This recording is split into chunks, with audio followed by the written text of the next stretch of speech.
बाबासाहेब आंबेडकर आपल्या वडिलांना विचारले, बाबा तुम्ही नाही जेवत? आणि रोज वडिलांचं उत्तर ठरलेलं, तुमचं होऊ द्या, तुमचं झाल्यावर मी जेवतो. 5व्या 6व्या दिवशी पेपरवरनं आल्यावर डॉक्टर भीमराव आंबेडकर जेवायला बसले होते. जेवता जेवता अचानक त्यांच्या लक्षात आलं की मी रोज वडिलांना विचारतो, तुम्ही नाही जेवणार?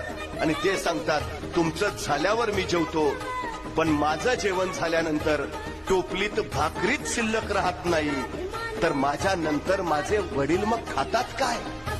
त्यांनी जेवता जेवता वडिलांना विचारलं, बाबा मी रोज तुम्हाला विचारतो तुमचं जेवण, आणि तुम्ही सांगता की भीमराव तुम्ही जेवून घ्या, तुमचं झाल्यावर मी जेवतो, पण बाबा माझं जेवण झाल्यानंतर टोपलीत भाकरीच शिल्लक राहत नाही, मग तुम्ही खाता काय? तुम्हाला भूक नाही का लागत? तसे रामजी बाबा म्हणाले, भीमराव माझी भूक या भाकरीनं भागणारी नाही, तुम्ही एवढे मोठे व्हा की तुमचं ते मोठेपण बघूनच माझं पोट भरेल. भीमराव